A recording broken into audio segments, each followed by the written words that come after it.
Voilà, mesdames, mesdemoiselles, messieurs, chers téléspectateurs, merci, n'est-ce pas, de votre fidélité à travers cette émission Fara Fara, nouvelle tendance au Pessimo Congo. Batongi, 2007 et Bandi, Maloubi avec rigueur, avec agressivité, dans le cadre de l'émission Nabiso. Faut toper ça, Oyo, public Azo Senga, comme évidemment émission, comme information. Dans cette émission, chers téléspectateurs de Brazza comme de Kin, nous sommes allés exhumer, je dirais, prendre celui qu'on appelle le Grand Moïse. C'est pour la première fois qu'il passe dans cette émission, évidemment, le premier numéro de cette année 2007 qui commence avec beaucoup de plaisir. Alors, le Grand Moïse, Quentin Mouyasco, qui revient d'une tournée exceptionnelle de l'autre côté de Tchad. Alors, nous allons le recevoir dans cette émission. Grand Moïse, meilleurs vœux. Merci aussi à vous. C'est un plaisir de te recevoir dans cette émission, Grand Moïse. Quentin Mouyasco, après un long périple, évidemment, de l'autre côté de l'Afrique centrale, donc notamment du Tchad, vous êtes rentré au pays. Avant de parler de ce spectacle de l'autre côté du Tchad, est-ce que tu es en forme? Grande forme. Je suis en très grande forme. Je crois que le décor déjà le prouve. Ouais. L'artiste Quentin Mouyasco qui est en face de nous a démarré quand sa carrière musicale, du moins le parcours? Bon, déjà que j'ai commencé à écouter de la musique. La première musique que j'ai écoutée, c'est dans les années 72, 73. C'est là où j'ai commencé vraiment à interpréter certaines chansons. Et les premières chansons que j'ai interprétées, c'était des chansons latino, cubaines. À cette époque, j'étais à Cuba. Donc, j'ai été beaucoup plus influencé par cette musique. C'est pour ça que vous avez des résultats comme dans mes albums. Il y a toujours des sonorités un peu latino, quoi, dans les albums comme les Likasu, comme Akaramba, Tolimbisana, voilà quoi. Donc après, jusqu'à l'âge de 9 ans, j'ai fait le CEM1 et le CEM2 à Sibiti. Et je souhaite aussi bonne année à tous les habitants de Sibiti. C'est là où j'ai tenu mon premier micro. J'étais dans un groupe vocal qu'on appelait les Pionniers Rouges. C'est pour ça que j'aime bien la couleur rouge. Et là-bas, j'ai commencé à chanter avec un ami qu'on appelait Ngakala Placide. On était deux chanteurs et puis avec Wi-Fi qui répondait les chœurs, quoi. Avec un guitariste et un percussionniste. Donc c'est à partir des années 79-80 que j'ai commencé à chanter et on a fait pas mal de festivals. On allait jouer de Sibiti, on allait jouer à Dolisie, on allait jouer à Mapati, Zanaga, Komono, Bambama. Donc on a commencé à faire des tournées comme ça et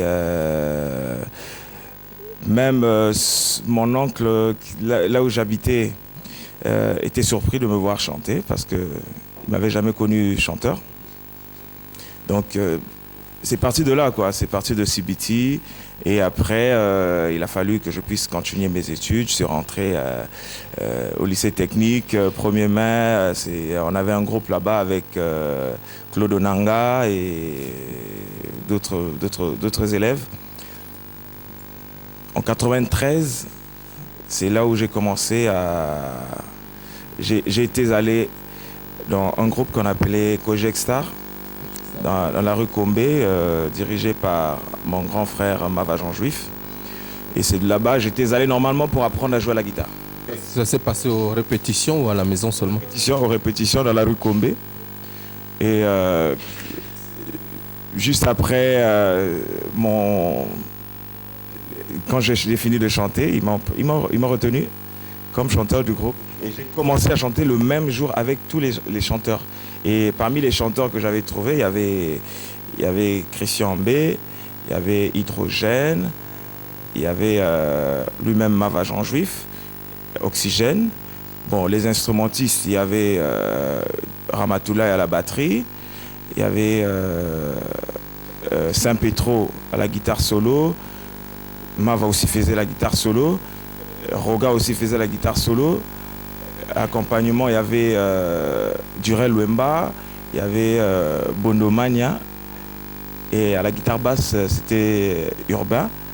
Et sonore aussi, je crois, il était là, mais il n'était pas considéré comme étant musicien. Donc il apprenait encore à jouer à la guitare. Donc c'est depuis Kojek Star que j'ai découvert ces jeunes talents. Et on a commencé à faire quelques spectacles, de différents spectacles, on est veillé, parce que la seule occasion qu'on avait pour affronter un public, c'était les veillées. Donc on était contraint de multiplier, trouver, négocier même, de jouer dans des veillées pour que une majorité de personnes puissent découvrir le groupe. Et ce qui a été fait... À cette époque, c'était donc Kojek Star toujours. En tout cas, chers téléspectateurs, Togo Fongola livre monnaie parce que Quentin Moyasko, le grand Moïse, ils livre beaucoup. Alors nous allons partir donc pas à pas. Nous avons Kojek Star, après Kojek Star, la suite. Après Kojek Star, il y a eu des petits problèmes au niveau de Kojek Star et les musiciens, la majorité, ils faisaient plus partie. Il y avait des problèmes quoi. Et une bonne partie ne pouvait plus répéter ensemble avec nous dans Kojek Star. Et moi, par rapport à ça, j'ai trouvé que c'était gâchis quoi, parce que je trouvais que ces artistes, ces instrumentistes, ils avaient du talent et que si on les abandonnait comme ça, c'était pas bien. C'est à cause de quoi ils ne voulaient plus répéter, ils ne voulaient plus travailler? Bon non, parce que en fait, ils avaient un problème avec Mav Agent Juif, qui était le président du groupe, le président de Kojek Star. Et moi, par rapport à ça, Mav Agent Juif, c'est un cousin à moi. Celui qui fait partie aujourd'hui de véritable Banawenze. Banawenze, ouais, je crois.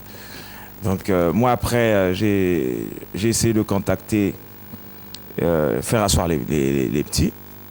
J'ai essayé de les parler et c'est parti de là que j'ai soumis la proposition de créer le groupe Extra Musica. Bon, on n'avait pas encore de nom. Donc il a fallu donner le nom. Donc quand j'ai fait la proposition, ils étaient même étonnés parce que moi je suis le cousin direct à Mav Agent Juif et que je leur propose qu'on monte un groupe. Tandis que après 3 mois, j'étais chef d'orchestre de Kojek Star.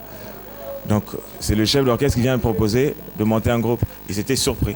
Et par rapport à ça, ils étaient très ravis que je fasse cette proposition. Et on s'est retrouvés, c'était le 27 août 93. C'est ce jour-là on s'est retrouvés. Et j'ai demandé à ce qu'on se retrouve le 1er septembre 93, que chacun puisse venir avec une proposition de nom. Voilà. Et le premier, on s'est retrouvé la rue Linzolo numéro 1. C'est là où on a écouté les différentes propositions. Et quelque part, il y a un qui a soumis la proposition de dire, mais pendant qu'on jouait à l'époque avec Kojek Star, on disait toujours que mais ces enfants-là sont extraordinaires. Vraiment, ils sont extraordinaires. Mais pourquoi aller loin au lieu de prendre seulement Extra Musica? Comme c'était la période où il y avait beaucoup de musica. Donc, on a pris Extra Musica. Et c'était la proposition de Roga. Et Bambi Rogatien. Donc, c'est lui qui avait fait la proposition du nom. Et tous, on a adopté ce nom-là. Merci en tout cas, Président, pour nous avoir retracé la lumière, du moins nous a donné la lumière à travers votre discours, mais Tokoloba maintenant, cette fois-ci, du solo Extra Musica. Toko Kitsamwa niveau, parce que tous arguments niveau élevé, il y a le poteau, parce que la mission, on a bisopé, peuple Mobimba. Il y a un peu vérité, Tokitsango na lingala, pour que balanda vraiment avec attention, émission na biso Fara Fara. Lelo, les solos ils Extra Musica, Tango Zalaka. Vous créez, passer la proposition à Combo, qui était le premier président de Nakatia Mouvement One. Le premier président, c'est à cette époque, depuis la création jusqu'au dernier jour d'Extra Musique à tout court, c'était Quentin Moyasco. Président de Namonique aux accords niveau à poto, tous en Afrique. Moi, l'ingala, il ça la bien, on va aux Hollande. Ah, ok. Bon, donc, Extra Musique président Extra Musique a depuis création en haut. J'ai toujours président fondateur il y a groupe et jusqu'à jour au Tokabonagi en 98 au Tokomagi biteti mi balé biteti wana et komagi e botamagi biteti mi balé botamagi parce que comme Extra Musica ils allaient protéger la producteur Nepsa Liboso Denide donc aucun des côtés avoir exploité comme moi. Puisque ce qu'on exploité comme moi, ça veut dire que aux anagats contrat na maison d'Enide toujours. Donc c'est tout éviter que y a bango babakisaki Extra Musique à Zangoul et na niveau nangai Extra Musique internationale.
Julien serait papa na enceinte lelo yo profite na yoro moki na sali koyo boyanga koyo kana tapeti mokolimisa moninga moni oboy kolimisa na preti wa bolingo na bolingo nyoso matate sana kate limisa ngai wa yo susi elenga nzote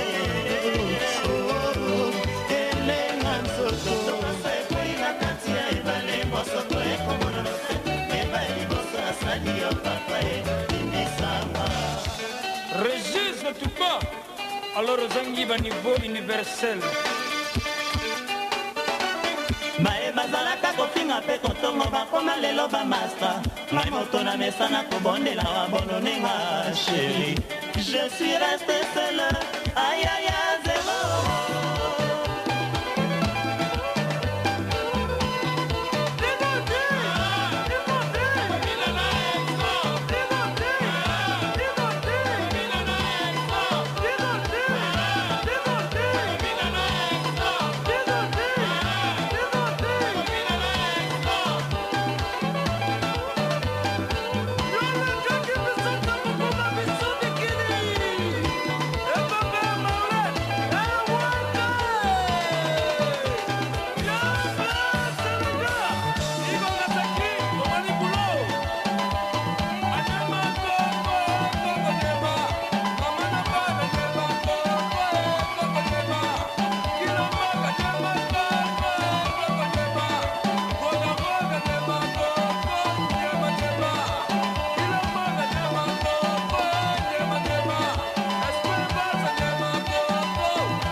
tokende pas à pas parce que bazolanda biso ebele hein nayebi que Farafara partout tina na minute yo compter à là-bas tina kin télévision ezara branché sur Force One.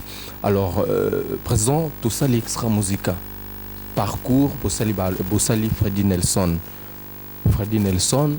après suite nango yomoko yebi l'isolo à extra musica international Ouyo au commis avant même extra musique internationale Bossali extra musica voilà international au tobenga Z1 ba o bayebi. Mais comment est-ce que nous sommes arrivés là-bas? Parce que Bozaki déjà na baninga Bossali album Bossali parcours mokili mobimo ndimi bino. Mais comment est-ce que yo au claqué porte en tant que président quand il leader yakati mouvement wana? Qu'est-ce qu'il n'avait pas marché? Tina séparation ezara esika bato bazalaka tango esimbaka te bato tu baza monoko moko mais tango ebanda kosimbaka moko na moko akomi koluka kozwa c'est-à-dire kosimba esimbi wana azwa yango eza paternité na ese ya ngai moto nasali ke ezala boye ngai kingai quoi yango moto asali ke toka bona. Bossali extra musique internationale, n'est-ce pas? Ou to bengaka Z1. Hein? Après on a fait séparation lisusu. On a eu des départs. Il y a eu des départs. Il faut le voir bien. Il y a eu des départs puis extra musique internationale et ça toujours. On a duré le man ba registre ou pas? Ouais, on va Batikalaki Misato Batikalaki. Bon, par raison Batikalaki jusqu'aujourd'hui n'habiter ceux qui regretter qu'à acte na bango tilelo quoi pour les agina tina moroté qui va se détacher la groupe, tandis que projet toi ginango c'est le même projet que oyo ngai na landi na ba musicien. Projet c'était quoi? D'aller réaliser l'album Merci. Donc pour réaliser l'album Merci, condition au Nalobaki, on est resté presque 7 mois to betaraté. Donc n'est pas expliqué toujours eu un problème parce que toi qui as un projet de faire l'album à Paris et tu vas qui 7 mois to betaté tout ça li ba concert au beta na Pointe-Noire na Brazzaville tilelo tozwa concurrent ou ça la ba plein le la bisoté na palais du parlement ba peki ça ba to ba beta ba groupe beta pour na biso ba kanga palais du parlement pour na biso. Donc par rapport na wana vide tout ça qui mingi 7 mois na to programmer concert soi-disant concert et au revoir avant to kende pour moi pour na ngai et yaki na tina moroté. Parce que tout tika qui déjà image moko ya makasi par rapport na ba plein to ko sala. Ce qui to mega ko sala échec, ce qui to mega ko beta concert wana et que sali échec wana et ko ramener biso que album auto to ko sala ezwa coup. Donc pour éviter que album ezwa coup na proposa ki na lobaki na bango que na lingité que to beta concert wana. Mais bango balinga ki to beta concert wana raison na bango yaki que faut batike là ba famille basi na bango na bana batika moi quelque chose pour na balia pendant que tout ça na mikili. Moi j'ai bien dit na lobi na bango est-ce que mbongo oyo bozo luka wana eza ba montoni montant on va passer montant à mais montant on a besoin de battre belé na album tout ça là ba sita ba combo bon mon na battu on a te poser problème ndengana ba pesa bino ba monter on mke ou soit tu bolingi na defambon on a ina pesa bino et puis après te rembourser au lieu que tu no baby sa image auto site tiki impact on a tout tika ki amunene. Monsieur le Président, vraiment on va évoluer dans cette émission. Tu nous as parlé d'Extra Musica International hein, au Sali, au commis cette fois-ci fondateur, on va le dire comme ça, parce que après l'album Merci, au Sali, deuxième album, virgule. Sous le même label, il y a Extra Musica, international, mais au Baxi, cette fois-ci, le vrai. Pourquoi avoir dit le vrai? Est-ce que tu t'es reproché na Eloko Moko Boye, que y a les bosseux qu'il faut, et il y a deuxième Oyo et comme vrai? Bah, je pense que si aujourd'hui tout ça les albums est à virgule et que dans le but le vrai parce que album déjà à virgule et les albums moko bah tu vas au travail au kala et d'abord titre à virgule déjà ça disait déjà beaucoup de choses et le vrai et au salama parce que moi confusion moko au salama pour mingi baebi batambola baebi batambola bayoga Extra Musica caché extra eza mungongo ya Quentin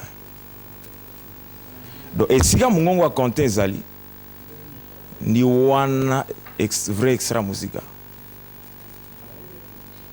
c'est tout. Tozana Maître Oxygène, la porte du sensationnel. Aza danser.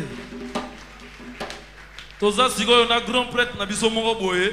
Donc aza vient na biso moko boye. Yebe na mingongo tembezate moyasa. Yoyo. Mwana wenzet intendance kaka.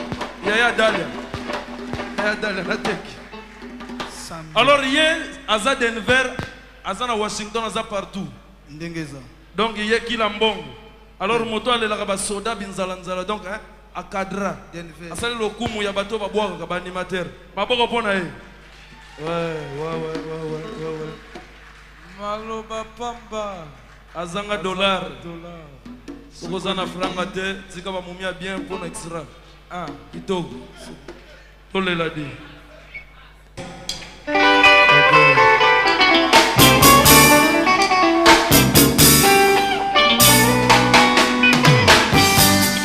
Ondo Tatiana, fiancé na ngai napekisaki yo biyokela yo yokaki te anga oxio na regrete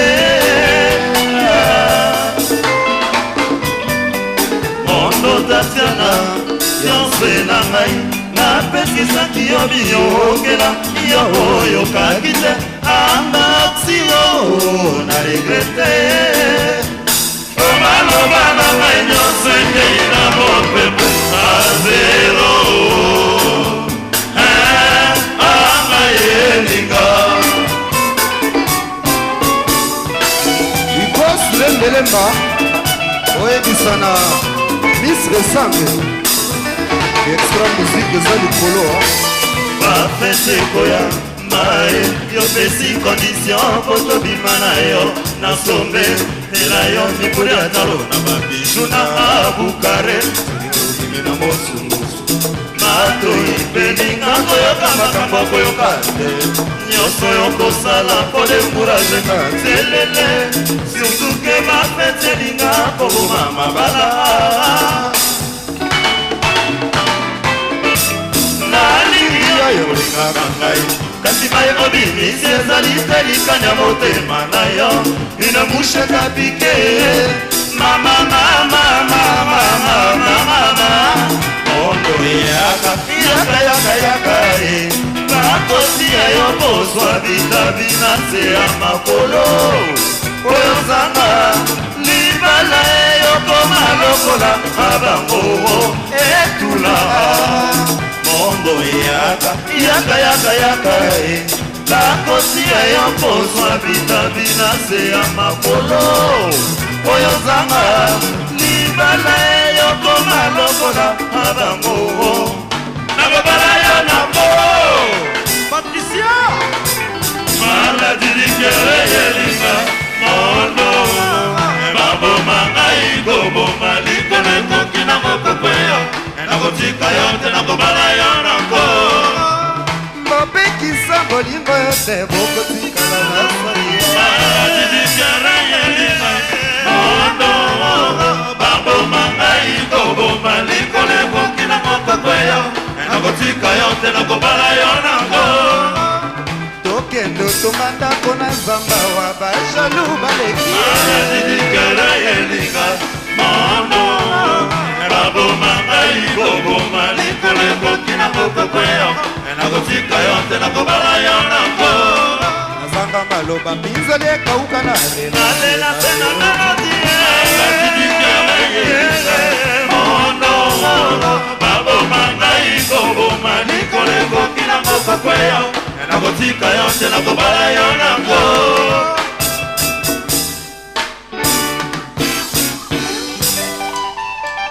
Jean Bedel Oyapto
Applaudissez pour vous-même.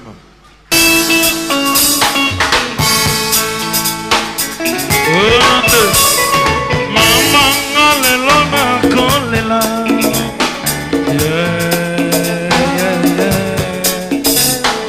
Amanga ilelo na kolela Onokanisaka le mondo yobo. Yebo Kana baine ya mondo ki. Denika Charela Baina se amayo. Oteroro Sika kokanisa. Akambo ya nifelo. Yo yo yo yo yo yo yo yo yo. Hey go selembelemba. Wapitidas.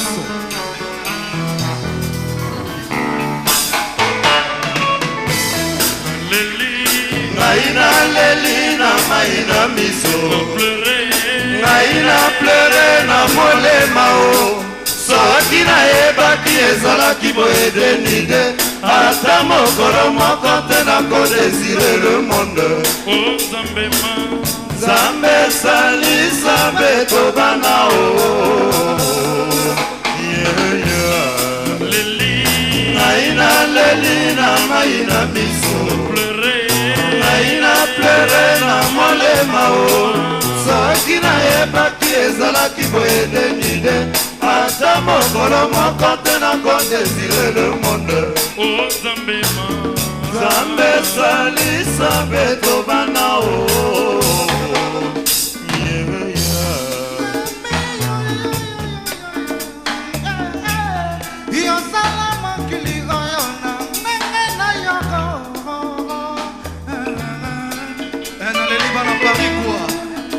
Simple matin, ma mesme bukaka yo keloko.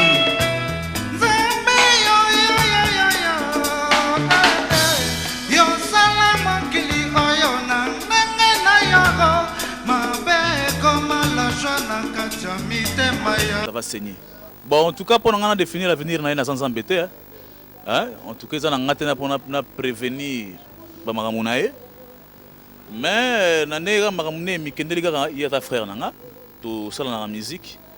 Ils ont un conseil on a en coulisses entre biso. Alors je ne peux pas venir à la télé. Par exemple, on a un défaut mais je ne peux pas dire ces défauts ici à la télé, ça ne ferait pas beau. Et la manière au contraire, il faut toujours des très bonnes choses quoi. Mais l'allure où Kendeli wana, il m'a essayé de revoir un peu le calendrier Toko type 2007.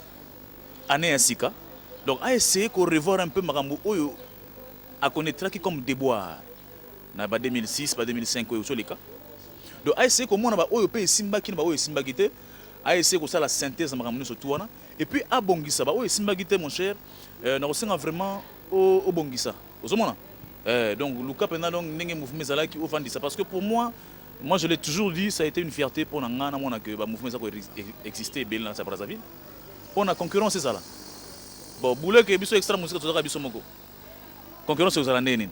Or qu'il faut concurrence c'est ça là, mo pe moi pole pesa la pona toteka. C'est important. Donc na osenga na ndeko nanga ala mukasusu. Alors en tout cas un garçon qui aimait beaucoup le travail. En tout cas, ça peut retenir trop na poste na qui président. Azola na mo gaebi. Elle là yango trop, elle là pendant donc président Conté Mouyasko. On a pu se faire président Conté Mouyasko place Azali.